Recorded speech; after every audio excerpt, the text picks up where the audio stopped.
क्या आपको coronary atherosclerosis या एंजाइना है और आप चिकित्सा कैथेटराइजेशन से गुजरने वाले हैं? यहाँ वह सब कुछ है जो आपको आपकी रिकवरी यात्रा पर जानने की जरूरत है। कृपया यह कभी आवश्यक न हो। कोरोनरी आर्टरीज क्या है? ये रक्त वाहिकाएं हैं जो हृदय की मांसपेशी को ऑक्सीजन युक्त रक्त और सामान्य कार्य के लिए आवश्यक ऊर्जा प्रदान करती हैं। इनमें दो मुख्य आर्टरीज होती हैं, बाईं और दाईं, और इनके शाखाएं होती हैं जो प्रत्येक हृदय की मांसपेशी के विशिष्ट हिस्से को आपूर्ति करती हैं। कोरोनरी आर्टरी रोग कैसे विकसित होता है? हृदय की मांसपेशी को रक्त आपूर्ति करने वाली आर्टरीज की दीवारों में वसायुक्त सामग्री जमा हो जाती है, जिससे इकुसे वसा के जमाव बनते हैं। ये जमाव भारी धूम्रपान, तनाव या एक बड़ा भोजन करने के कारण फट सकते हैं, जिससे उनके अंदर की सामग्री आर्टरी में रिस सकती है। इससे थ्रोम्बोसिस होता है, जो पूर्ण रुकावट का कारण बन सकता है और हृदय की मांसपेशी के हिस्सों में उचित रक्त प्रवाह को रोक सकता है। इस स्थिति को एंजाइना या दिल का दौरा कहा जाता है। आर्टरी ब्लॉकेज के जोखिम को बढ़ाने वाले कारणों में उच्च रक्तचाप, मधुमेह, धूम्रपान, तनाव, मोटापा, आनुवांशिक कारण और रक्त में वसा का उच्च स्तर शामिल है। रोगी द्वारा अनुभव किए जाने वाले सामान्य लक्षण क्या है? यह छाती के केंद्र में तीव्र दर्द के साथ शुरू होता है, जिसे दबाव, निचोड़ने या छाती पर भारी वजन जैसा बताया जाता है। दर्द कंधे, गर्दन, निचले जबड़े, पेट या पीठ में फैल सकता है। इसके साथ श्वसन की कमी, उल्टी, पसीना, थकान और सामान्य कमजोरी भी हो सकती है। यदि आप इन लक्षणों का अनुभव करते हैं और दर्द 15 से 30 मिनट तक रहता है, तो तुरंत 999 पर कॉल करें ताकि आपको नजदीकी अस्पताल भेजा जा सके।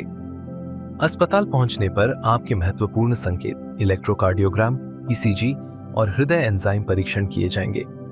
यदि आपको coronary artery blockage, myocardial infarction का निदान होता है, तो एंटीप्लेटलेट और एंटीकोआगुलेंट दवाएं दी जाएंगी। आपके उपचार के लिए कार्डियक कैथेटर लैब तैयार किया जाएगा। Cath lab, cardiac catheter lab उच्च जोखिम वाले मामलों में, जहां त्वरित हस्तक्षेप की आवश्यकता होती है, मरीज को तत्काल कैथेटराइजेशन के लिए सीधे कैथ लैब में भेजा जाता है।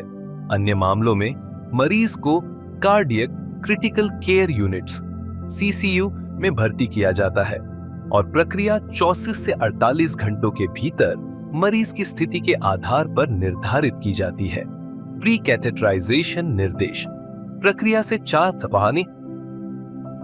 4 से 6 घंटे पहले कोई भी खाद्य या पेय पदार्थ नहीं ले। चिकित्सा टीम को किसी भी दवा या खाद्य एलर्जी के बारे में सूचित करें।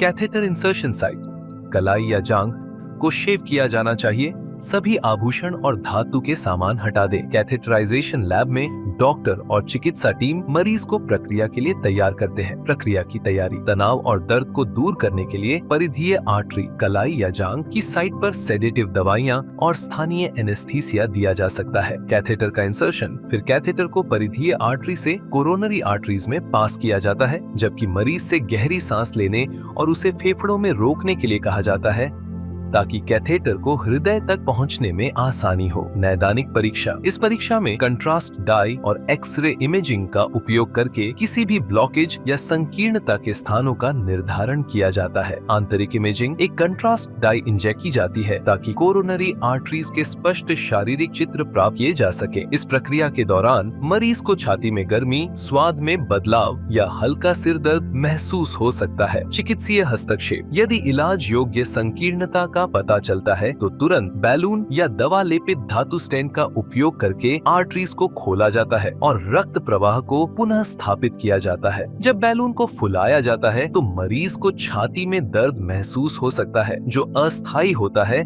और बैलून से हवा निकलने के बाद शांत हो जाता है। स्टेंट: एक दवा लेपित धातु की जाली जो शरीर में स्थायी रूप से रहती है। यदि महत्वपूर्ण या कई संकीर्णताएं है तो सबसे पहले उस आर्टरी को खोला जाता है जो इंफार्क्शन के लिए जिम्मेदार है, एक दवा लेपित बैलून का उपयोग करके। यदि सर्जरी की आवश्यकता होती है तो कार्डियक सर्जन से सलाह ली जाएगी। Intensive cardiac care. चिकित्सीय कैथेटराइजेशन प्रक्रिया पूरी करने के बाद मरीज को उनकी स्थिति की निगरानी और स्थिरता सुनिश्चित करने के लिए इंटेंसिव कार्डियक केयर यूनिट में भेजा जाता है। जटिलताओं की संभावना एपक से कम होती है, जिनमें निम्नलिखित शामिल हो सकते हैं: एलर्जी प्रतिक्रिया, हृदय ताल विकार, संक्रमण और सूजन, निम्न रक्तचाप, रक्तस्राव, त्वचा की संवेदनशीलता, किडनी विफलता, मस्तिष्क या हृदय में रक्त के थक्के के पुनरावृत्त इंफार्क्शन या आर्टरी ब्लॉकेज, आर्टरी का फटना, जो आपातकालीन सर्जरी की आवश्यकता होती है। अंत में याद रखें, कार्डियक कैथेटराइजेशन सामान्य रूप से सुरक्षित है। मृत्यु दर केवल 0.05% है, जो 10,000 में से 5 मामलों के बराबर है।